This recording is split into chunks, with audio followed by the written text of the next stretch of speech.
82.3 count వస్తే 80 కౌంట్లోకి వెళ్తుందా 90 కౌంట్లోకి వెళ్తుందా కామెంట్ చేయండి. హాయ్ అండి, నా పేరు ఆర్కే. ఇవాళ టాపిక్ వచ్చేసి 80-90 కౌంట్ అండి. డిఫరెన్స్ ఏముంటుందో చూద్దాం. లాస్ట్ వీడియోలో మనం 100కి 90కి డిఫరెన్స్ చూసాం కదండి. దాన్ని బట్టి ఇవాళ ఎంత ఉందో 90కి 80కి డిఫరెన్స్ ఎంత ఉందో చూద్దాం. ప్రజెంట్ ఇవాళ మార్కెట్ రేట్ ప్రకారం 100 కౌంట్ వచ్చేసి 250 బేస్ ఉంది.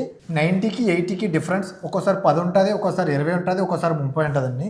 ప్రజెంట్ మార్కెట్లో 20 ఉందండి. 20 ఉంది డిఫరెన్స్. దీన్ని బట్టి 90కి 80కి మధ్యలో కౌంట్ వేరియేషన్ రేట్స్ ఎలా ఉన్నాయో చూద్దాం.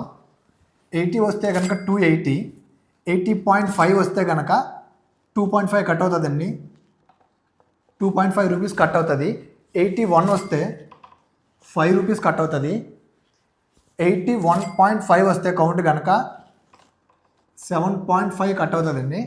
అదే 82 వస్తే కనుక 10 రూపీస్ కట్ అవుతుంది.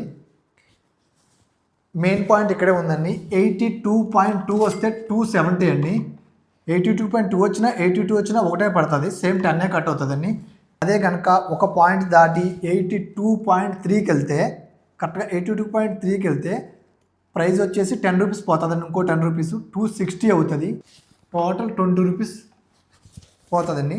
82.3 వచ్చినా, 83 వచ్చినా, 84 వచ్చినా, ఇంకా 89 దాకా 90 కౌంట్ కింద కన్సిడర్ చేస్తారు. కొంతమంది ఫార్మర్స్ కామెంట్ చేస్తున్నారండి, మాకు అసలు ఎవరు ఇలా ఇవ్వట్లేదు అన్నారు.